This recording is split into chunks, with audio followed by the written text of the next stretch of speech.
Hello aspirant, welcome to Baruipur competitive centre. তো আগামীতে যে পঞ্চায়েতের এক বিপুল রিক্রুটমেন্ট হতে চলেছে, তো তার জন্য আমি একটা নতুন সিরিজ এনেছি, যাকে আমি কি নাম দিয়েছি, মিশন পঞ্চায়েত। এবং এখানে আমি কি করছি, প্রথমে যেটা শুরু করেছি সেটা হচ্ছে এই যে বইটা আছে মিশন পঞ্চায়েত অন্বেষা পাবলিকেশনের, সেখান থেকে আমি পড়াচ্ছি এবং জেলা ভিত্তিক এমসিকিউগুলো আমি প্রথমে এই নিয়ে এসেছি। আমি অলরেডি 3-4টে জেলার এমসিকিউ আপলোড করে দিয়েছি, এই বইয়েতেই সব আছে এবং আমি সেগুলো নিয়ে আলোচনা করব। কিন্তু এখানে আর একটা কথা আছে, দেখো আমি লিখেছি এখানে একটা টার্ম লিখেছি, সেটা হচ্ছে টুম্পা। ঠিক আছে, তোমরা অনেকেই যারা কলকাতা কিংবা কলকাতা সংলগ্ন কলেজে পড়াশোনা করো, তারা এই টার্মের সাথে পরিচিত। বিশেষ করে আমাদের মেদিনীপুরে যারা ভাই বন্ধু আছে, ঠিক আছে, তাদের উপরে থুপে দেওয়া এই কথাটা টুম্পা, সেটাও কি এবং এত বড় একটা ঘৃণ্য কথা তাদের উপরে যে চাপিয়ে দেওয়া হয়, ঠিক আছে, সেটা অ্যাকচুয়ালি কতটা যুক্তিযুক্ত, নাকি সেটা অ্যাকচুয়ালি কী বলবো, নিজেদের ব্যর্থতা ঢাকার জন্যে করা হয়, সেইটা নিয়ে আমি পরবর্তীতে মানে শেষের দিকে আমি আলোচনা করব। তো এটা আমি না লিখলেও পারতাম, কিন্তু আমার এটা নিয়ে বলার ছিল, সত্যি কথা বলতে এটা নিয়ে আমার বলার ছিল। সর্বদা শুনি বিভিন্ন জায়গায়, মানে কলেজ লাইফে তো খুব শুনতাম, এবং মানে ব্যাপারটা খুবই ঘৃণ্য একটা জিনিস। তো যাই হোক, আমি সেটা নিয়ে পরে আসছি। তো প্রথমেই যেটা বলে রাখি সেটা হচ্ছে, আমি এই বইটা দিয়ে করাচ্ছি মিশন পঞ্চায়েতের অন্বেষা পাবলিকেশনের, এবং যার মানে এডিটার ইন চিফ আছে হীরক রতন বাউরি। ঠিক আছে, তো প্রথমেই বলে রাখা দরকার যে মেদিনীপুর জেলাটা আছে কোথায়। তোমরা এই পশ্চিমবঙ্গের ম্যাপ দেখতে পাচ্ছ, উপরে হচ্ছে উত্তরবঙ্গ আর নিচে হচ্ছে দক্ষিণবঙ্গ। এই দক্ষিণবঙ্গের একদম নিচের দিকে যদি চলে আসো, এখান দিয়ে এই যে আমাদের গঙ্গা নদীটা চলে গেছে, এই মাঝখানের এই পোর্শনটা যদি নদী হয়, এর এই দিকটা হচ্ছে পরগনা, ছিল 24 পরগনা, আর এই দিকটা পুরোটা ছিল মেদিনীপুর। ঠিক আছে, কি বললাম, এই ডান দিকটা হচ্ছে পরগনা আর বাম দিকটা কি, বাম দিকটা হচ্ছে মেদিনীপুর। মানে কি, মানে এই গোটাটা এক সময় ছিল হচ্ছে মেদিনীপুর, এই পুরোটা এক সময় কি ছিল, এক সময় ছিল হচ্ছে মেদিনীপুর। ঠিক আছে, এইবারে কি হচ্ছে মাথায় রাখবে, আমি একটা ডেট বলছি, ঠিক আছে, আমি আসছি এমসিকিউতে আসছি, কিছু কিছু জিনিস আগে একটু বলে দিতে হয়। ডেটটা খুব সিম্পল একটা ডেট, 1-1-1, মানে কি 1 জানুয়ারি 2001 সাল, 1-1-1। এই ডেটে কি হয়েছিল, এই ডেটে হয়েছিল ক্যালকাটার নাম পরিবর্তন করে কলকাতা করা হয়েছিল। আর ঠিক তার পরের বছর অর্থাৎ 1-1-2, মানে 1 জানুয়ারি 2002 সাল, এই ডেটে কি করা হয়েছিল, এই ডেটে এই যে মেদিনীপুর, গোটা যে এই মেদিনীপুরের ছবিটা আছে, এই মেদিনীপুরে প্রথম কি করা হলো, ভাঙা হলো মেদিনীপুরটাকে, এই রকম করে দেওয়া হলো, এই রকম করে দেওয়া হলো। তাহলে কি হলো, এইটার নাম হয়ে গেল, যেহেতু পূর্ব দিকে আছে পূর্ব মেদিনীপুর, আর এইটা টোটালটা হয়ে গেল পশ্চিম মেদিনীপুর। ঠিক আছে, এবং পরবর্তীতে সেই ডেটটা আমি পরে বলবো যখন ঝাড়গ্রাম পড়াবো, পরবর্তীতে আবার এই যে পশ্চিম মেদিনীপুরটা অনেকটা বড় দেখাচ্ছে, এটাকে আবার ভেঙে কি করা হচ্ছে, 2017 সালে এটাকে ভেঙে এই দিকেরটা করা হচ্ছে ঝাড়গ্রাম, আর এই দিকেরটা হচ্ছে মেদিনীপুর। মানে বুঝতে পেরেছো, মেদিনীপুর যেটা ছিল গোটা মেদিনীপুর, সেটাকে ভেঙে 3 ভাগ করা হয়েছে। ঠিক আছে, তো আজকের যেটা পড়বো এই ভাগটা নিয়ে, তার নাম হচ্ছে কি, তার নাম হচ্ছে মানে পূর্ব মেদিনীপুর। ঠিক আছে, আমি বোঝাতে পারলাম। তো এই হচ্ছে মোটামুটি মেদিনীপুরের গল্প। তাহলে এবার চলো এমসিকিউতে চলো।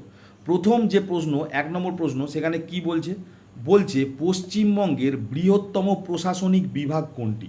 আচ্ছা, আমি প্রত্যেকটা ভিডিওতেই বলছি এবং তোমাদের আমি মুখস্থ করিয়ে দেব বারবার বলতে বলতে, প্রশাসনিক বিভাগ মানে কি। এত বড় একটা রাজ্য, যেখানে 2011 যদি তুমি জনগণনা দেখো, তাহলে 9.13 কোটি, মানে প্রায় 10 কোটি। 2011 সাল, এখন তো মানে কত হয়েছে কে জানে। তো এত বড় যে রাজ্যটা চালাতে হবে, তার জন্য কি হয়েছে, 5টা প্রশাসনিক ভাগ করা হয়েছে। ঠিক আছে, মানে কি, মানে এই যে মাথার 5টা হচ্ছে জেলা, এদেরকে নিয়ে কি করা হয়েছে, জলপাইগুড়ি ডিভিশন। ঠিক আছে, বা জলপাইগুড়ি বিভাগ। এই তারপরে দেখো এই যে 4টে জেলা, উত্তর দিনাজপুর, দক্ষিণ দিনাজপুর, মালদা আর মুর্শিদাবাদ, এদেরকে নিয়ে যেটা করা হয়েছে সেটা কি, সেটা হচ্ছে মালদা ডিভিশন। ঠিক আছে, তারপরে নিচে এসো, নিচে আসলে কোনটা হচ্ছে, এই যে পুরো এই মেদিনীপুরটা দেখো, এই 3টে মেদিনীপুর, আর তার সাথে এই বাঁকুড়া আর পুরুলিয়া, এই পুরোটা মিলিয়ে হচ্ছে কি, পুরোটা মিলিয়ে হচ্ছে মেদিনীপুর ডিভিশন।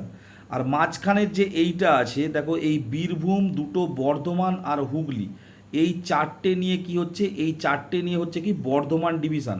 আর এই বাকি যে 5টা পড়ে আছে, মানে উপরের এই নদিয়া, দুটো পরগনা, কলকাতা আর হাওড়া, এটা হচ্ছে প্রেসিডেন্সি ডিভিশন। এবার তোমরা দেখো এই 5টা ডিভিশনের মধ্যে সব থেকে বেশি বড় ডিভিশন যেটা, সেটা কিন্তু হচ্ছে এই মেদিনীপুর ডিভিশন। ঠিক আছে, এই 5টা ডিভিশনের মধ্যে সব থেকে বড় হচ্ছে মেদিনীপুর ডিভিশন। আমি পুরো ছবি এঁকে বলে দিলাম। এখানেই দেখো এই প্রশ্নটা করেছে, পশ্চিমবঙ্গের বৃহত্তম প্রশাসনিক বিভাগ বা হচ্ছে অ্যাডমিনিস্ট্রেটিভ ডিভিশন কোনটা, সব থেকে বিগেস্ট, সেটা কি হয়ে যাবে? সেটা হয়ে যাবে তোমার হচ্ছে কোনটা? মেদিনীপুর ডিভিশন, অর্থাৎ অপশান ডি হচ্ছে আমাদের উত্তর। এগুলো দেখো সব এক একটা ডিভিশন, জলপাইগুড়ি, প্রেসিডেন্সি, মালদা, মেদিনীপুর, আর এর সঙ্গে যেটা দেয়নি সেটা হচ্ছে বর্ধমান ডিভিশন। ঠিক আছে, তাহলে টোটাল পশ্চিমবঙ্গে কটা ডিভিশন আছে? 5টা। আমি আগেও ছবি এঁকে বলেছি, এখানেও বলছি। আর সব থেকে বড় তার মধ্যে কোনটা আছে? সব থেকে বড় হচ্ছে মেদিনীপুর ডিভিশন। ঠিক আছে, এইবার কি বলছে, নিম্নের কোন জেলাটি মেদিনীপুর বিভাগের অন্তর্গত নয়? মেদিনীপুর বিভাগের অন্তর্গত তোমরা এখানেই তো দেখতে পাবে, আমি ছবিতে এঁকে দিয়েছি, এইটা পুরোটা মেদিনীপুর বিভাগ। তাহলে এর মধ্যে কি আছে? পূর্ব মেদিনীপুর আছে, পশ্চিম মেদিনীপুর আছে, ঝাড়গ্রাম আছে, আর কি আছে এদিকে? পুরুলিয়া, আর পুরুলিয়ার ভাইকে বাঁকুড়া। তা নয়? তাহলে কি হলো? পূর্ব মেদিনীপুর, পশ্চিম মেদিনীপুর, মানে দেখো পুরুলিয়া হ্যাঁ আছে, ঝাড়গ্রাম হ্যাঁ মেদিনীপুর ডিভিশনের মধ্যে পড়ে, আর কি আছে? আর আছে বাঁকুড়া, হ্যাঁ বাঁকুড়া পুরুলিয়া দুজনেই পড়ে। তাহলে কে পড়েছে? হাওড়া। হাওড়া কোন ডিভিশনের মধ্যে পড়ে? হাওড়া প্রেসিডেন্সি ডিভিশনের মধ্যে পড়ে। ঠিক আছে, তাহলে উত্তর কি হবে? হাওড়া, যেহেতু বলেছে কোনটা অন্তর্গত নয়। ঠিক আছে, নেক্সট 3 নম্বর প্রশ্ন কি বলছে? বলছে কোলাঘাট কোন নদীর তীরে আছে? ঠিক আছে, কোলাঘাটে দেখবে আমরা যখন দীঘায় যাই, সবাই দেখবে ওই কোলাঘাটে একটু ওয়েট করে, তাই না? কোলাঘাটে খুব সুন্দর সুন্দর ধাবা আছে, খুব সুন্দর, যে জায়গাটা রূপ খুব সুন্দর, সেখান থেকে মনে রাখবে কোলাঘাট হচ্ছে রূপনারায়ণ নদী। রূপনারায়ণ নদীর তীরে কী আছে? কোলাঘাট আছে। এবার আমি বলে দিই, এই যে আজকে আমি পড়াচ্ছি পূর্ব মেদিনীপুর, পূর্ব মেদিনীপুরের যদি তুমি মেন রিভার দেখো, মেন রিভার, ঠিক আছে, পূর্ব মেদিনীপুরের, সেটা কি? সেটা হচ্ছে এই রূপনারায়ণ। ঠিক আছে, বেসিক্যালি রূপনারায়ণ নদীটা কি? রূপনারায়ণ নদীটা হচ্ছে দুটো নদীর মিলিত। ঠিক আছে, দুটো নদীর মিলিত নদী, সেটা আমি পরে কোশ্চেনেই পাবে, আমি তখন বলে দেবো। তো এটা হচ্ছে মেন রিভার হচ্ছে পূর্ব মেদিনীপুরের। এখানে কি আছে? এই কোলাঘাট শহরটা আছে। শুধু কি কোলাঘাট আছে? এর সাথে যেটা আছে সেটা কি? সেটা হচ্ছে তোমাদের তমলুক, মেদিনীপুরের যেটা বিখ্যাত শহর পূর্ব মেদিনীপুরের, তমলুক। তমলুকও আছে হচ্ছে এই রূপনারায়ণের তীরে। হলদি নদীর তীরে হলদিয়া আছে, তোমরা সবাই জানো। আচ্ছা, এই যে কংসাবতী বা লোকাল ভাষায় যেটাকে কাঁসাই বলা হয়, কাঁসাই, এই কাঁসাই রিভার হচ্ছে life line of Medinipur, life line of Midnapore. ঠিক আছে, এই কাঁসাই, ঠিক আছে, মেন রিভার পুরো মেদিনীপুরের। এটা পুরো এই 3টে মেদিনীপুর, এই পুরুলিয়া এখান থেকে সেই 3টে মেদিনীপুর দিয়েই গেছে। ঠিক আছে, তাহলে মেন রিভারকে, মেন রিভার হচ্ছে আমাদের কাঁসাই, যেখানে কে আছে? যেখানে এই যে মেদিনীপুর শহরটা, মেদিনীপুর বলে একটা শহরও আছে যেটা পশ্চিম মেদিনীপুরে আছে, সেই মেদিনীপুর শহর আছে, খড়গপুর আছে। ঠিক আছে, এগুলো কোন নদীর তীরে আছে? এগুলো হচ্ছে কাঁসাই নদীর তীরে আছে। আর নেক্সট কি? নেক্সট হচ্ছে কেলেঘাই নদী। এই কেলেঘাই নদীতে কি আছে? সবং, নাম শুনেছো? সবং কলেজ আছে ওখানে একটা বিখ্যাত। ঠিক আছে, সবং আছে, এবং তার সঙ্গে আর একটা শহর আছে, সেটা হচ্ছে পটাশপুর। এগুলো সব কোথায় আছে? এগুলো সব আছে কেলেঘাই নদীর তীরে। ঠিক আছে, তো এগুলো আমাদের একটু জেনে রাখতে হবে। এইবার কি জিজ্ঞাসা করেছে? বলছে পূর্ব মেদিনীপুর জেলা সদর দপ্তর কোনটি? আচ্ছা, সদর দপ্তর মানে কি? সদর দপ্তর মানে হচ্ছে হেডকোয়ার্টার। ঠিক আছে, আচ্ছা, হেডকোয়ার্টার মানে কি? প্রত্যেকটা জেলায় একটা করে হেডকোয়ার্টার থাকে। আমি সর্বদা বলি হেডকোয়ার্টার বা ডিএম অফিস যেটাকে, ঠিক আছে, এই যে হেডকোয়ার্টার যেটাকে বলছি, সেটা actually DM office, district magistrate যেখানে বসে সেটাই হচ্ছে হেডকোয়ার্টার। তোমরা সবাই জানো ইউপিএসসি বলে যে এক্সামটা হয়, সেই এক্সাম দিয়ে চাকরি পেলে যারা এক্সিকিউটিভ হয় তারা হচ্ছে এই ডিএম হয়। ঠিক আছে, তো এই ডিএমের নিচে কারা আছে? ডিএমের নিচে যারা থাকে তারা হচ্ছে এসডিও। ঠিক আছে, সাব ডিভিশনাল অফিস, যেখানকার অফিসারকে আমরা বলি সাব ডিভিশনাল অফিসার। আর তার নিচে হচ্ছে বিডিও, তোমাদের লোকাল লেভেলে দেখবে বিডিও থাকে, এবং সেটা হচ্ছে WBCS পরীক্ষায় যারা প্রথম দিকে র্যাঙ্ক করে এক্সিকিউটিভ হয় তারা হচ্ছে বিডিও হয়। বোঝা গেল? তো তাহলে সদর দপ্তর মানে আমি কি বোঝাতে চাইছি? সদর দপ্তর মানে হচ্ছে একদম হেডকোয়ার্টার, যেটা হচ্ছে মানে একদম ডিএম যেখানে বসে। তাহলে পূর্ব মেদিনীপুরের সদর দপ্তর কোনটা? পূর্ব মেদিনীপুরের সদর দপ্তর হচ্ছে তমলুক। তমলুকে হচ্ছে ডিএম অফিস আছে। ঠিক আছে, আর এই যে চারটে, এই যে পূর্ব মেদিনীপুর ভালো করে দেখো, এই যে এখানে ডিএম অফিস তাহলে কটা থাকবে যে কোনো জেলায়? একটাই থাকবে। ডিএম অফিস না থাকলে সেটা জেলাই হবে না। এই যে নতুন করে জেলা যখন ভাঙা হয়, এই যে এখন দেখবে 5টা নতুন জেলা হবে, তার মধ্যে সুন্দরবন একটা হবে, ঠিক আছে, ওদিকে এই বারাসাত হবে, তাই না, এগুলো ওদিকে বহরমপুর মুর্শিদাবাদও ভাঙবে। তো এই যে জেলা যখনই হবে, ভেঙে যখন হবে, এই সুন্দরবনে ধরো কোনো আমাদের দক্ষিণ চব্বিশ পরগনা, ধরো আমি কথা বলছি, দক্ষিণ চব্বিশ পরগনার ডিএম বসে হচ্ছে আলিপুরে, মানে আমাদের হেডকোয়ার্টার কোথায়, দক্ষিণ চব্বিশ পরগনা পুরো, মানে এখানে গড়িয়ার এপার থেকে শুরু করে একদম সুন্দরবন পর্যন্ত সবাই কোথায় বলবে, হেডকোয়ার্টার কোথায় আছে, সবাই বলবে এক কথায় বলবে আলিপুরে। কিন্তু যেই সুন্দরবনে মানে সুন্দরবন আলাদা করে জেলা হয়ে যাবে, তখন সুন্দরবনের ওখানেই একটা হেডকোয়ার্টার করতে হবে, তখন সেই পার্টিকুলার জায়গাটা হয়ে যাবে ওই জায়গার হেডকোয়ার্টার। তেমনি তাহলে পূর্ব মেদিনীপুরের সদর বা হেডকোয়ার্টার কোথায় আছে, তমলুকে আছে। এবার এই যে মানে এই যে ডিএম, এই ডিএমের আন্ডারে যে এসডিও থাকে, এসডিও কি একটা থাকে না, যেমন পূর্ব মেদিনীপুরে এসডিও আছে টোটাল কথা, এসডিও আছে চারটে এসডিও। এই যে হলদিয়া, কাঁথি, তমলুক, এগড়া, এগুলো সব এক একটা এসডিও, ঠিক আছে। এই 4টে এসডিওই আছে পূর্ব মেদিনীপুরে, ঠিক আছে। এই 4টে এসডিও, যেটাকে তোমরা বাংলায় কি বলো, যেটাকে তোমরা বাংলায় বলো মহকুমা, ঠিক আছে। মহকুমা হচ্ছে এসডিও। আর বিডিও টোটাল মানে মেদিনীপুরে কটা আছে, পূর্ব মেদিনীপুরে টোটাল 25টা বিডিও আছে, ঠিক আছে। তো ঠিক আছে, নেক্সট কি বলছে, বলছে শহীদ মাতঙ্গিনী ব্লক কোন মহকুমার অন্তর্গত। এই ব্লক মানে কি, ব্লক মানে বিডিও অফিস, বিডিও মানে হচ্ছে ব্লক ডেভেলপমেন্ট অফিস, আর সেখানকার অফিসারকে আমরা বলি ব্লক ডেভেলপমেন্ট অফিসার বা বিডিও, বোঝা গেল। তো এই মাতঙ্গিনী ব্লক মানে মাতঙ্গিনী বিডিও কোন মহকুমার অন্তর্গত, মানে কোন এসডিওর অন্তর্গত, তাহলে মাতঙ্গিনী বিডিও হচ্ছে কোন এসডিওর অন্তর্গত, আমাদের তমলুক এসডিওর অন্তর্গত। এগুলো কিন্তু সব এক একটা এসডিও, বুঝতে পারলে, এই 4টেই দেখো এখানে এসডিওর কথা উল্লেখ করা আছে। আর মাতঙ্গিনী কেন, এই মাতঙ্গিনী হাজরা যিনি ছিলেন, এই মেদিনীপুরের বিখ্যাত সেই মাতঙ্গিনী হাজরা, তাই না, যেটা কি 1942 সালে যখন ভারত ছাড়ো আন্দোলন হয়, তখন মেদিনীপুর থেকে যারা লিড করেছিলেন, সেখানে এই মাতঙ্গিনী অত্যন্ত মানে খুব বৃদ্ধা ছিলেন ওই সময়, এবং তার গুলি লাগে, ঠিক আছে, তাকে আমরা সবাই গান্ধী বুড়ি বলি ভালোবেসে, তাই না। তো মাতঙ্গিনী ব্লক আছে ওখানে একটা, সেখানে হচ্ছে কোন মানে এসডিওর আন্ডারে, সেটা হচ্ছে তমলুক এসডিওর আন্ডারে।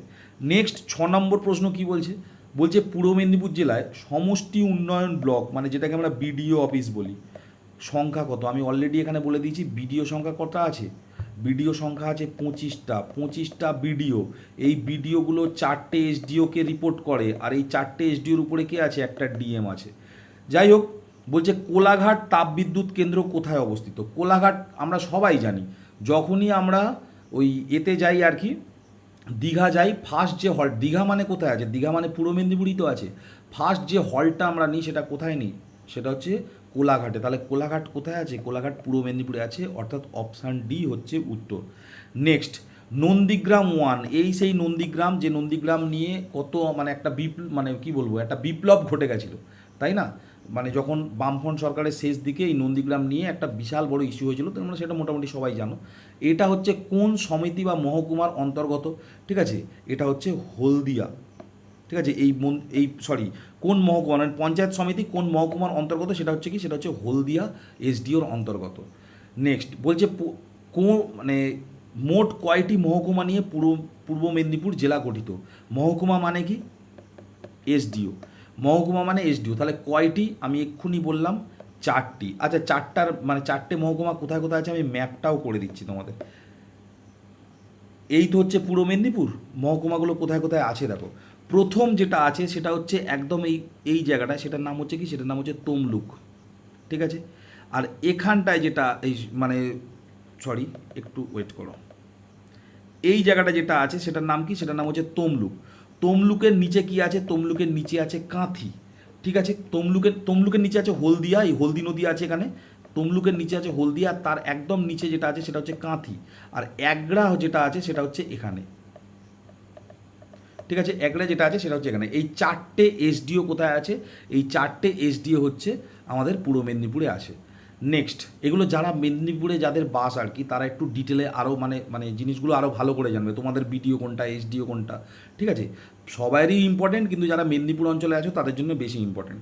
নেক্সট 10 নাম্বার প্রশ্নটা কি বলছে, 51 শক্তিপীঠের অন্যতম, ঠিক আছে, বর্গ ভীমা মন্দির কোন অঞ্চলের একটি দর্শনীয় স্থান। আমি বলে দিই, এই যে সতীপীঠ বলা হয়, ঠিক আছে, সতীপীঠের যে 51টা পীঠ আছে, তাই না, তার মধ্যে একটা হচ্ছে পূর্ব মেদিনীপুরেও আছে। সেই পূর্ব মেদিনীপুরের কোন জায়গাটা আছে দেখো, আমি বলে দিই, আরও বলে দিই, এটা হচ্ছে কী বলতো, এটা হচ্ছে গোড়ালি। ঠিক আছে, এই মন্দিরের ভিতরে যখন তুমি ঢুকবে তখন দেখবে হচ্ছে ওই শুধু পাটা আছে, ঠিক আছে, পায়ের পোর্শনটা আছে, ছবিটা দেখবে। ঠিক আছে, এটা কোথায় আছে, যারা তমলুকের ছেলে মেয়ে তারা অলরেডি বলে দিয়েছে তমলুক, তাই না, বিখ্যাত জায়গা, অনেক মানুষ যায় ওখানে। নেক্সট 11 নম্বর প্রশ্ন কি বলছে, বলছে কোন স্থানটিকে প্রাচ্যের ব্রাইটন ব্রাইটন বলা হয়, প্রাচ্যের ব্রাইটন। আচ্ছা, আমি একটু ইতিহাস বলি, ঠিক আছে, ইতিহাস ঠিক না, মানে 1920 সাল নাগাদ, 1920 সাল নাগাদ একজন হচ্ছে ব্রিটিশ বিজনেসম্যান ছিল, তার নাম কি, তার নাম হচ্ছে জন স্মিথ। এই জন স্মিথ, ঠিক আছে, সে কোথায় গেছিলো, সে দীঘায় গেছিল। এবং দীঘায় গেছিল বলতে ওই জায়গাটা সে ছিল। তিনি যখন সব কিছু দেখছেন, উনি দেখছেন কি, এই যে কলকাতা থেকে মানুষজন কি হচ্ছে, কলকাতা থেকে মানুষজন উইকেন্ডে, যারা একটু মানে ওই কলকাতার যারা আর কি তখনকার দিনে হচ্ছে বাবু সমাজ আর কি, এখানে তো দীঘাটা আছে, এই কলকাতা থেকে মোটামুটি উইকেন্ডে বহু মানুষ এখানে আসে আবার ফিরে যায়, ঠিক আছে, মানে উইকেন্ডে। তো এই সেম জিনিসটা লন্ডনে হয়, ঠিক আছে, এই সেম জিনিসটা লন্ডনে হয়। কি হয়, লন্ডনের ওখানে একটা জায়গা আছে, সেই জায়গাটার নামই হচ্ছে এই ব্রাইটন। লন্ডন থেকে একটু দূরে। লন্ডনের লোকজন কি করে, উইকেন্ডে সেখানে যায়, ছুটি টুটি কাটায়, এনজয় করে সবাই, আবার তারপরের দিন বাড়ি চলে আসে। তো এই জন্যই এই দীঘার সাথে, মানে কলকাতা টু দীঘা আর ওদিকে লন্ডন টু হচ্ছে ব্রাইটন, এই দুটো জায়গার সিমিলারিটি যখন উনি দেখেছে যে হ্যাঁ এই রকম সেম ব্যাপার এখানে হচ্ছে, তাই জন্যই তিনি বলেছিলেন এই দীঘাকে প্রাচ্যের ব্রাইটন। ঠিক আছে, কে বলেছিল, জন স্মিথ বলেছিল, উনি একজন বিজনেসম্যান ছিল, ব্রিটিশ বিজনেসম্যান। ঠিক আছে, নেক্সট 12 নম্বর প্রশ্ন কি বলছে, বলছে কত নাম্বার জাতীয় সড়ক পূর্ব মেদিনীপুর জেলার মধ্য দিয়ে গেছে। পূর্ব মেদিনীপুর জেলার মধ্যে দিয়ে কত নাম্বার গেছে, সেটা হচ্ছে NH6। তোমরা সবাই জানো এই যে গুজরাট থেকে পুরো মাঝ বরাবর এসে, ঠিক আছে, গুজরাট থেকে এসে এই মোটামুটি এই উড়িষ্যা হয়ে, ঠিক আছে, এই উত্তর দিকে গিয়ে এই মেদিনীপুরের উপরে গেছে NH6। কিন্তু এই মুহূর্তে এই রাস্তাটার নাম আর NH6 না, এখন হয়ে গেছে NH53।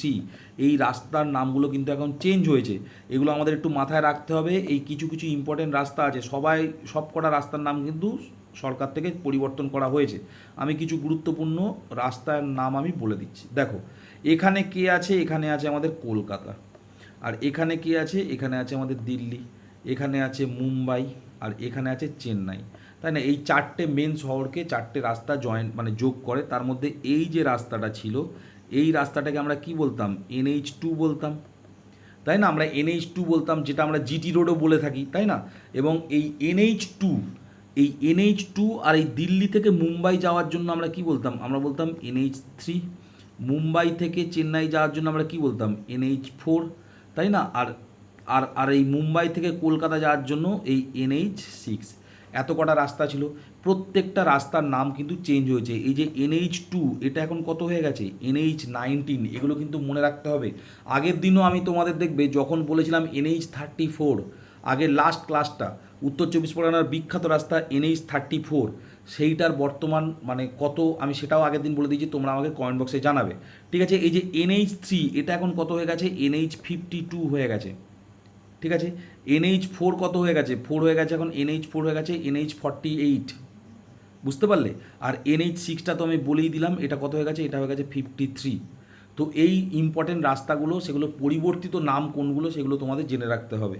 ঠিক আছে, একটা রাস্তা ছিল এরকমভাবে NH44, তাই না, সাউথ থেকে একদম নর্থ পর্যন্ত, সেটা NH7 হয়ে গেছে। তো এইগুলো তোমাদের মোটামুটি এখন জানতে হবে।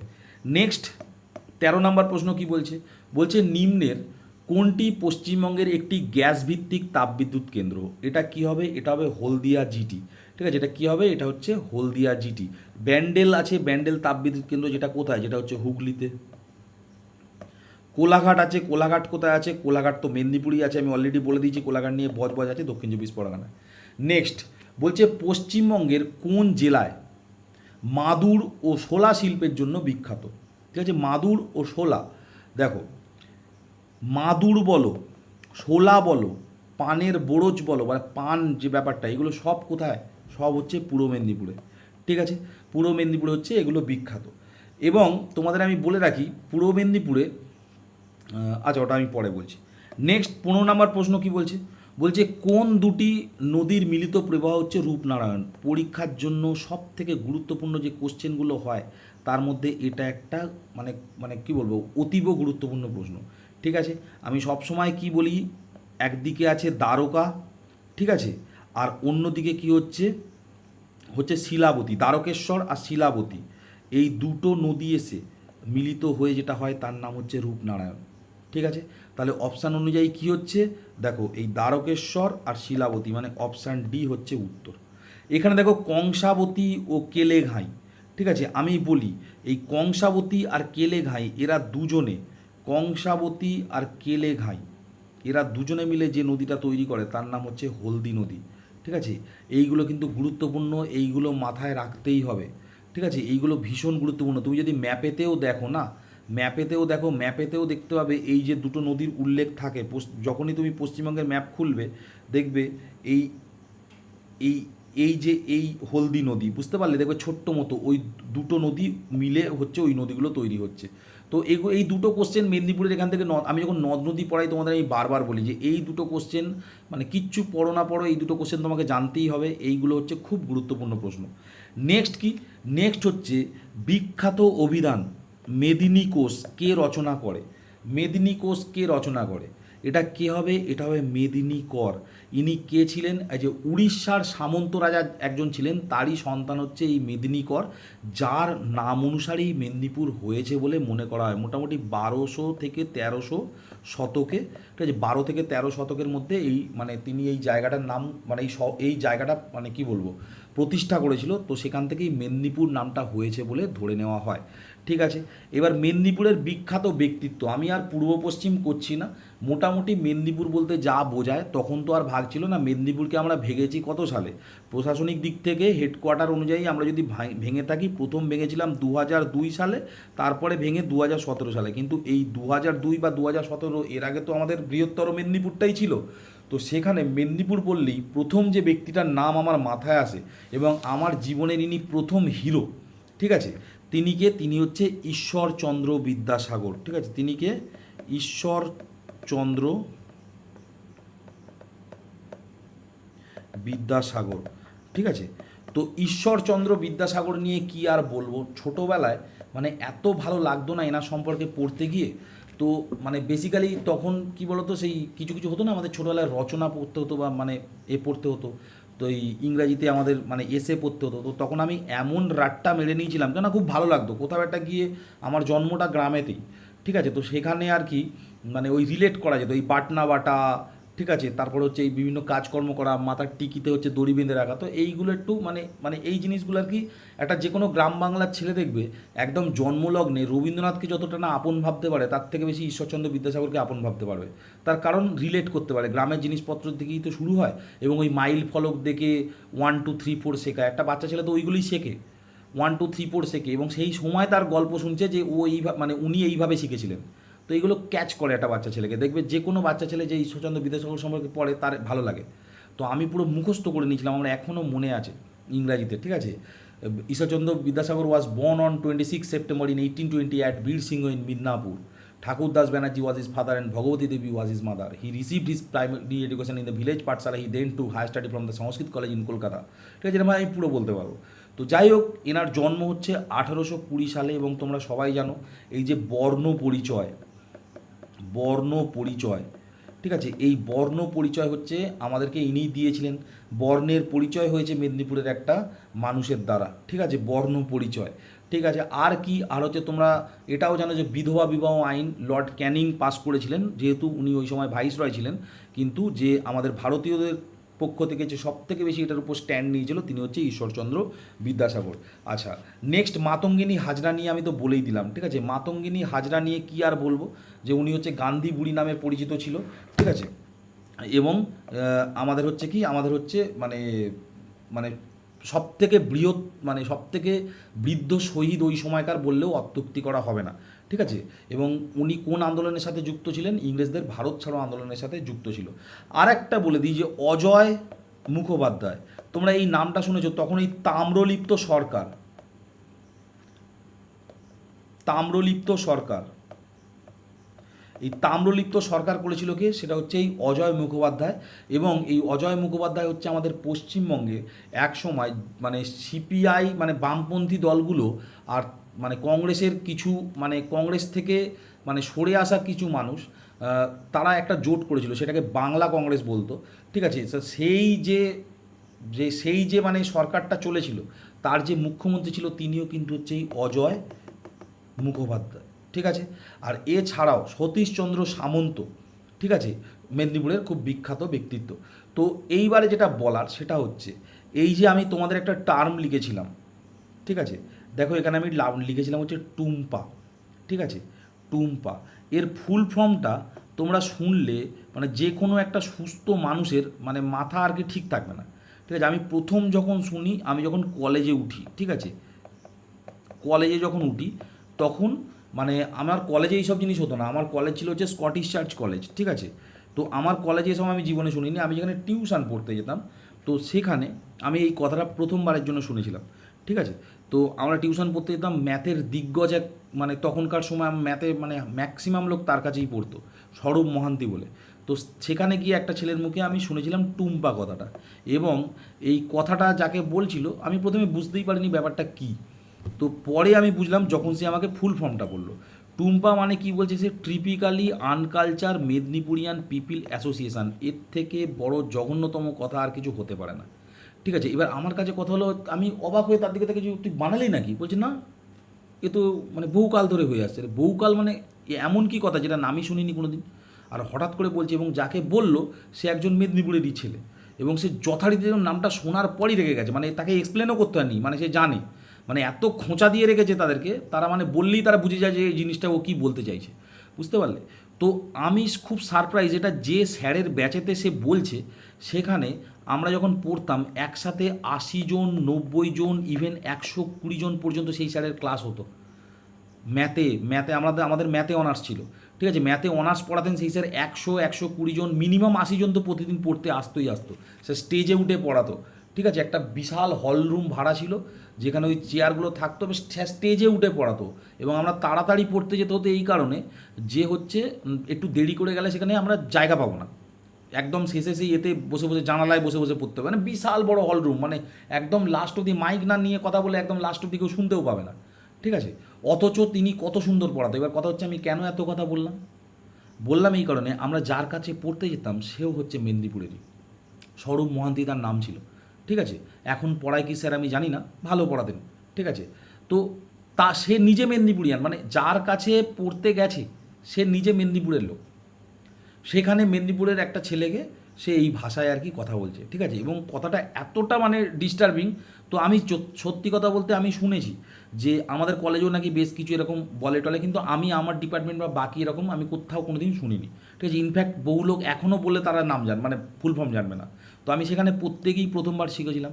এইবার তুমি আমাকে বলো টুম্পা মানে এই জিনিসটা বলছে। আচ্ছা, আমি টুম্পা কেমন টুম্পা হয় আমি তাহলে দেখিয়ে দিই।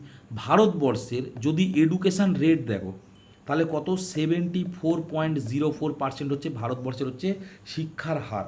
ঠিক আছে, আর যদি ওয়েস্ট বেঙ্গলের শিক্ষার হার দেখো তাহলে কত হচ্ছে? 77.08% হচ্ছে ওয়েস্ট বেঙ্গলের শিক্ষার হার। ঠিক আছে, এইবার তুমি পূর্ব মেদিনীপুর যেটা আজকে পড়ালাম, 87.02% হচ্ছে পূর্ব মেদিনীপুরের শিক্ষার হার। পশ্চিমবঙ্গের সব থেকে যদি শিক্ষিত জেলা বলা হয় সেটা হচ্ছে এই পূর্ব মেদিনীপুর। তাহলে তুমি তাকে এই তকমাটা দিচ্ছ কেন? এবং আমি একটা কথা বলি, মানে আমি বহু লোক, এবং শুধু এগুলো আমি মানে কলেজের ছেলে মেয়ে নয়, আমি বহু একটু যারা মধ্যবয়স্ক হয়ে গেছে, ঠিক আছে, 40-45 বছর বয়স, পান চিবেতে ও মেদিনীপুর টুম্পা এরমভাবে কথা বলতে আমি শুনেছি। তুই যে পানটা খাচ্ছিস সেই পানের যে ওটা এসছে ওটাও মেদিনীপুর থেকে এসছে। ঠিক আছে, তো যাই হোক, তো আমাদের এখন দেখবে এখন মানে এই সময় তো আমাদের মুখ্যমন্ত্রীও মেদিনীপুর থেকে। এবার কি বলবে?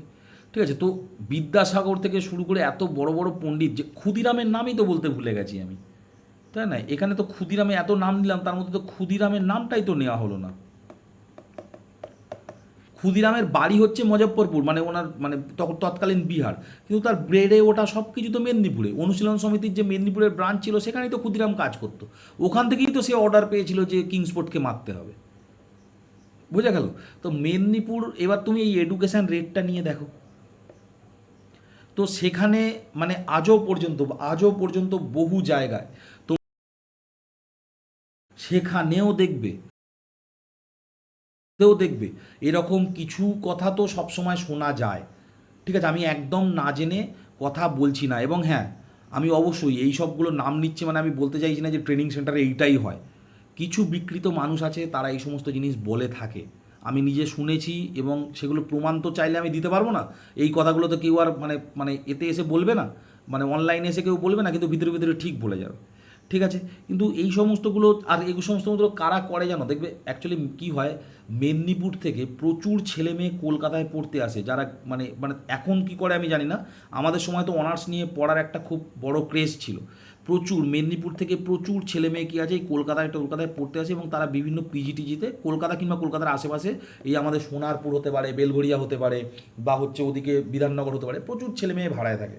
ঠিক আছে, এবার এই যে ভাড়ায় থাকে, এবার এদেরকে এই টার্গেট করা হয়। এবার আমি তোমাদের আরেকটা কথা বলি, একদম প্রপার যারা কলকাতার ছেলে মেয়ে হয় না, তারা কিন্তু এদেরকে টার্গেট করে না। আমি নিজে দেখে বলছি, আমার কলেজে ম্যাক্সিমাম ছেলে মেয়েই কলকাতার ছেলে মেয়েই হতো। ঠিক আছে, তারা কিন্তু সত্যি এই সমস্ত কিছু তাদের যায় আসে না। এরা এদের টার্গেট করে কারা যেন, এই কলকাতা সংলগ্ন এই এরিয়াগুলো, মানে আমার জেলা, যারা হচ্ছে আমরা দেখবে সোনারপুরকেও যারা হচ্ছে কলকাতার আন্ডারে ধরে নিই, বারুইপুরকেও কলকাতার আন্ডারে ধরে নিই, ওদিকে ধরো উত্তর চব্বিশ পরগনা বারাসাত ফারাসাত। ঠিক আছে, এই সমস্ত জায়গাগুলো দেখবে টার্গেটেড জায়গা হয়। এবং আমি বলছি না যে এখানকার সব ছেলে মেয়ে বলে টলে, এবং আমি এগুলোই দেখেছি যে জেলার ছেলেদের হচ্ছে এই জিনিসগুলো করে থাকে। কলকাতার ছেলে মেয়েদের সত্যি আমি দেখেছি ওদের অত কিছু যায় আসে না, ওরা খুব চিল থাকে। ঠিক আছে, যাদের মানে সেই মানে ব্যাপারটা কী বলতো, আমাদের যারা জেলায় আমরা থাকি, তাদের একটা প্রবলেম হচ্ছে, আমার একটা বন্ধু আমাকে একটা গল্প বলেছিল, এত কথা বলছি যে তাহলে বলি। দেখো, খড়গপুর আইআইটিতে পড়তে যাবে, সেটাও কিন্তু মেদিনীপুরের আন্ডারেই আছে, পশ্চিম মেদিনীপুর। তখন ঠিক আছে, তখন তাহলে খড়গপুর আইআইটিতে যারা গেছে সবাই টুম্পা। সুন্দর পিচাই ফেসবুক ওই মেদিনীপুরেই পড়াশোনা করেছে। সুন্দর পিচাই, তার তো বিটেকটাও তো হয়েছে ওই মেদিনীপুরেই। এবার তুমি বলতে পারো ওটা একটা ইন্টারন্যাশনাল, মানে এটা আমাদের দেশের একটা সবথেকে বড় সংস্থা, কিন্তু আছে তো সেই মেদিনীপুরেই। ডাব্লিউবিসিএস চাকরি পেলে অনেক এই শালবনিতে ট্রেনিং হয়, সেটাও তো মেদিনীপুরে। ঠিক আছে, তাহলে সে খাচ্ছে ওখানে আশেপাশে মেদিনীপুরের, মানে যারা ওই দোকানপাটি চালাচ্ছে তাদের উপরে আছেও ওখানে, তাহলে তখন কি বলবে? মেদিনীপুরের লোকরা কি কলকাতা থেকে গিয়ে ওখানে পড়াশোনা করলে কি আলাদা করে এরকমভাবে কোনো তকমা দিয়ে দেয় না তো। তো আমি একটা যেটা বলছিলাম সেটা বলি। তো আমি বলছি কেন ওই জেলার ছেলেদের সমস্যা। আমার একটা বন্ধু, সে আমাকে একবার গল্প করেছিল যে এই যে মানে এই খড়গপুর আইআইটি যেখানে আছে না, এই খড়গপুর আইআইটিতে ওরা এক সময় মানে ওখান থেকে একটা বন্ধুর বাড়ি যাবে। ঠিক আছে, সেই জন্য সবাই আর কি ওই ক্লাস করছিল, ওদের যে ড্রেস থাকে ওখানে আইআইটি খড়গপুর লেখাও থাকে। তো ওই ক্লাস করি দৌড়ে ওরা ট্রেন ফেন ধরে কোথাও একটা যাচ্ছে। এবার যেতে তো একটা লোক দেখছে খড়গপুর আইআইটি লেখা, 3-4 জন উঠেছে ছেলেরা, তখন ওই লোকটা জিজ্ঞাসা করছে, লোকটা বিভিন্ন কথা বলছে, তোমরা আইআইটিতে পড়ো? আচ্ছা আচ্ছা, এই এখানকার আইআইটিতে পড়ো? হ্যাঁ। লোকটা বলছে আমি কলকাতায় থাকি। ঠিক আছে, তো লোকটা বলছে কলকাতায় থাকি, ভালো কথা। তো এরা জিজ্ঞাসা করছে কলকাতার আপনি কোথায় থাকেন? তখন সেই লোকটা বলেছিল যে আমি কলকাতার মানে বারাসাতে থাকি। ঠিক আছে, কলকাতার বারাসাতে থাকে। বারাসাত তোমরা সবাই জানো উত্তর চব্বিশ পরগনার মানে হেডকোয়ার্টার হচ্ছে বারাসাত।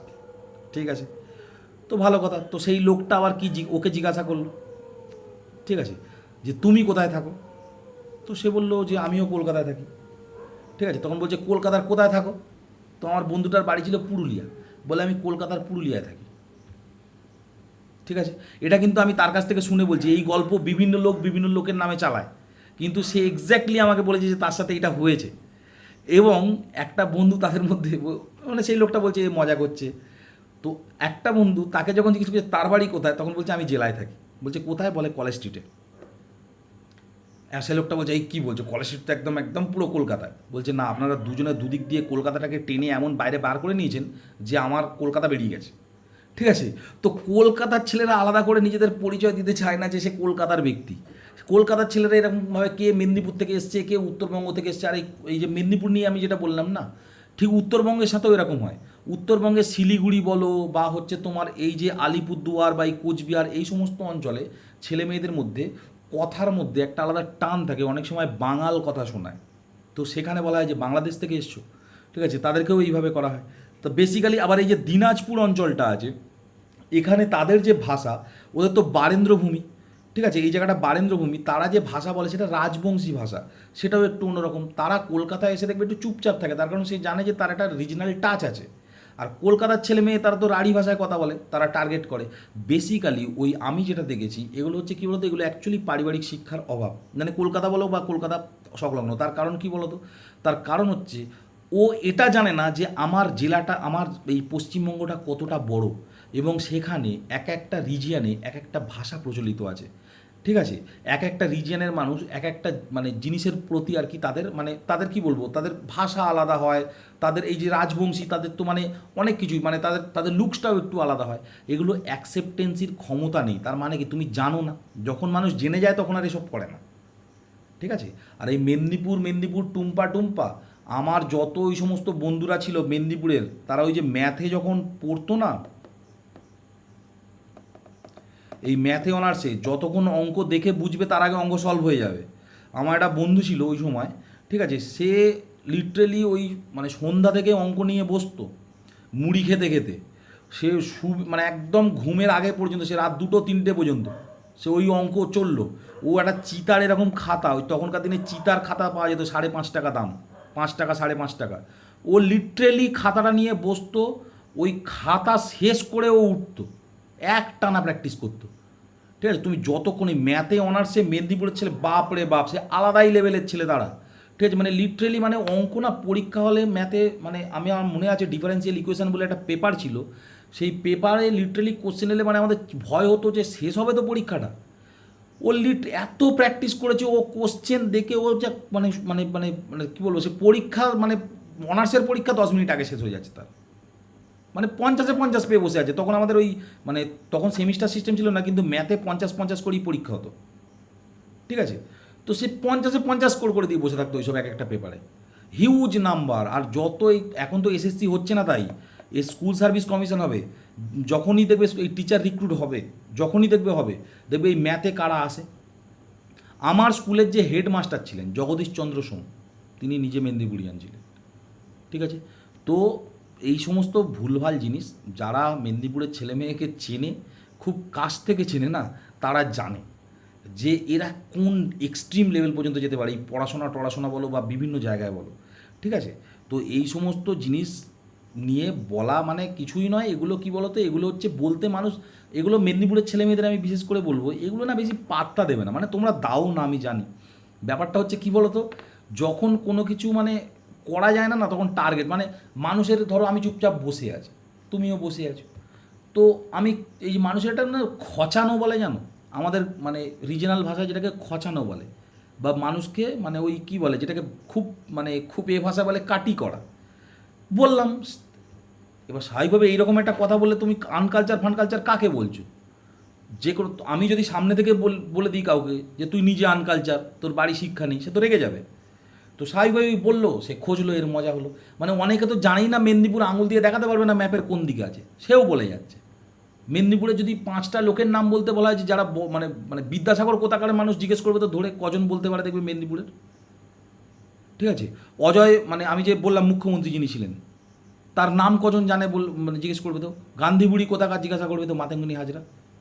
কম্পিটিটিভ যারা পড়ে তারা জানে, বা বাকি যারা একটু সিরিয়াস পড়াশোনা জানে বা ঠিকঠাক মানে যোগ মানে যাদের ইয়ে আছে তারা জেনে যাবে, কিন্তু ম্যাক্সিমাম ছেলে যারা বলে তাদেরকে জিজ্ঞাসা করবে, তো দাঁত বের করে থাকবে। এই জিনিসগুলোর মাধ্যমে কি বলা হয় বলো তো, এই যে ভাগ করে দেওয়া হয়, ঠিক আছে। আমি নিজে দেখেছি মেদিনীপুরের 3-4টে ছেলে মেয়ে ওরা আলাদা থাকতো, ওরা যতক্ষণ বুঝেছে যে আমরা ওরকম নয়, আমি বহু লোককে বলতে শুনেছি, ওরা যতক্ষণ বুঝেছে যে না আমাদের স্কটিশ বলো বা আশেপাশে মানে যারা কলেজ আশুতোষের ছেলেমেয়েরা কিছু ছিল, বা আমাদের ডিপার্টমেন্টের কথা বলছি, আমি বাকিদের কথা জানি না, তো যতদিন ওরা বুঝেছে যে এরা এরকমভাবে নয়, ততদিন পর্যন্ত ওরা ঠিকঠাকভাবে কিন্তু তারা আলাদাভাবে থাকতো। তো এগুলো তো অ্যাকচুয়ালি তো এগুলোকে আলাদা করে না মানুষে মানুষে। তো এই টাইপের জিনিস যারা যারা বলেও থাকো, আমি বলবো এগুলো অ্যাভয়েড করাই ভালো, ঠিক আছে। তার কারণ হচ্ছে তোমার কাছে এমন কোনো স্ট্রং মানে নেই যে তুমি এইটাকে মানে বলতে থাকবে, আর থাকলেও এগুলো বলা যায় না, ঠিক আছে। এগুলো কিন্তু যথারীতি মানে সেই SC ST কেসের মধ্যেও ফেলা যেতে পারে। মানে কাউকে যদি তার মানে কি বলে মানে জানো তো, মানে অনেকে আমরা না বুঝে টুঝে বহু সময় দেখবে মানুষকে কাওড়া বলে দেওয়া হয়, মানুষকে হচ্ছে তোমার দেখবে চামার বলে দেওয়া হয়, এগুলো মানুষজন জানে না তাই বলে ফেলে। এগুলো আর্টিকেল 15কে ভায়োলেট করে। আর্টিকেল 15 হচ্ছে ফান্ডামেন্টাল রাইট, ঠিক আছে? আর্টিকেল 15 কী বলছে?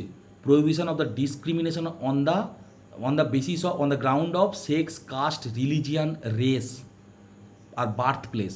তুমি একজনের বার্থ প্লেস নিয়ে, সে মেদিনীপুরের ছেলে বলে তুমি তাকে এই কথাটা বলছো, এখানে মেদিনীপুর কথাটাও আছে, তুমি তার বার্থ প্লেস নিয়ে তার সাথে ডিসক্রিমিনেট করছো। তুমি জানো ফান্ডামেন্টাল রাইট ভায়োলেট করছো যারা যারা করছো। মানে কেউ যদি সত্যি স্টেপ নেয়, কীভাবে স্টেপটা নেওয়া যেতে পারে? তো এগুলো খুব বড় অন্যায় কাজ, ঠিক আছে? তোমরা কিছুদিন আগে খেয়াল করেছো যে এই যে ডিজে অরুণ বলে যে মানে একটা পরোটা ওলা যারা বিখ্যাত হয়ে গেছিলো কদিন আগে, কিছুদিন আগে দেখেছো আমাদের যারা সাঁওতাল ভাইটাই তাদের কেমনভাবে মানে প্রতিবাদ করেছিল? তার কারণ কি? সে এমন একটা কথা বলেছে, আমি কথাটা রিপিট করব না, এমন একটা কথা বলেছে সে সে মানে এটা হচ্ছে পুরো ডিসক্রিমিনেট করা, আর্টিকেল 15কে ভায়োলেট, আর্টিকেল 15কে ভায়োলেট করা। তার থেকেও বড় কথা, SC ST কেস হয় একটা। তোমার যে কোনো ধরো কেউ যদি না খুব বড় অপরাধ করে, তার ইনভেস্টিগেশন অফিসার কি হয়? একটা সাব ইন্সপেক্টর হয়। কিন্তু এই SC ST কেস বা এই টাইপের যখন হবে না, ইনভেস্টিগেশন অফিসার কে হয় জানো? মিনিমাম DSP হয়। মানে বুঝতে পারছো? এগুলো যারা বলো তারা বলবে না, তার কারণ তুমি আইনিভাবেও সেফ না, আর মানবতার দিক থেকেও তুমি কি বলছো একবার ভেবে বলো, ঠিক আছে? তোমারও অনেক কিছু বলা যেতে পারে অনেক জায়গা নিয়ে, কিন্তু ওই মানে আমাদের আর কি মানে ব্যাপারটা হচ্ছে এরকম যে ওই আমার যেমন বারুইপুর কম্পিটিটিভ সেন্টার, আমি তো বারুইপুরের বহু মানুষকে দেখেছি যে বারুইপুর অঞ্চলের মানুষ মানে সে বাইরে গিয়ে পরিচয় দেয় আমরা কলকাতায় থাকি। মেদিনীপুরের ছেলেরা দেখবে এরকম কথা কোনো দিন বলবে না, ও প্রাউড ফিল করে মেদিনীপুর নিয়ে। তার কারণ প্রাউড ফিল করার মতো অনেক জায়গা আছে, সমস্ত জায়গারই প্রাউড ফিল করার মতো মানে অনেক জিনিসপত্র আছে, কিন্তু তাই বলে তুমি একটা জায়গাকে তুমি আলাদাভাবে এইভাবে ডিসক্রিমিনেট করতে পারো না, ঠিক আছে? আর যেটা আমাদের ইতিহাস থেকে যে জায়গাটা আমাদেরকে সমৃদ্ধ করেছে, যে জায়গার মানুষ মানে বিদ্যাসাগর, যে যার জন্যে তোমার বর্ণের পরিচয় হলো, তুমি বর্ণ পরিচয় করলে, আর সেই রিজনের মানুষকে তুমি এইসব ভাষা বলছো। সুতরাং এগুলো বলার কোনো দরকার নেই। আমি অনেকক্ষণ বললাম, তার কারণ এই জিনিসটা আমার মনে বহুদিন ধরে আছে, বুঝলে তো? আমি হয়তো রিপিট করেছি বহুবার একই কথা, কিন্তু জিনিসটা আমার মনের মধ্যে বহুদিন ধরে আছে, কারণ আমি অনেক দিন ধরে এই কথাটা শুনেছি, ঠিক আছে? শুনেছি বলতে মানে আমার ওই যারা মেদিনীপুরের বন্ধুবান্ধব ছিল তাদের মুখ থেকেই শুনেছি যে এরকম এরকম তাদেরকে বলা হয়। তো তাদের কাছে কোনো প্ল্যাটফর্ম নেই, আমি একটা পেয়েছি ছোটোখাটো, আমার একটা চ্যানেল আছে, তাই আমি বলে দিলাম। যারা যারা বলো তাদের বলার মানে তাদের বলার দরকার নেই, আর মেদিনীপুরের ভাই বন্ধু তোমাদের এসব নিয়ে ভাবারই দরকার নেই, ঠিক আছে? তো যাই হোক, এই ছিল আজকের মেদিনীপুর নিয়ে ক্লাস। আমি অনেকটা বড় ক্লাস করে ফেললাম এটা নিয়ে বলার জন্য, ঠিক আছে? তো এই যে বইটা আছে মিশন পঞ্চায়েত, আমি এখান থেকেই এই MCQগুলো করাচ্ছি, এবং আমি নেক্সট দিন আনবো পশ্চিম মেদিনীপুর, তারপরের দিন আনবো ঝাড়গ্রাম, এইভাবে আমরা আস্তে আস্তে এগোতে থাকবো। তো তোমরা জানিও তোমাদের ক্লাসটা কেমন লাগলো, ঠিক আছে? আর যারা নতুন তারা চ্যানেলটা সাবস্ক্রাইব করো। দেখা হবে পরের ভিডিও, ততক্ষণ স্টে টিউন অ্যান্ড বাই।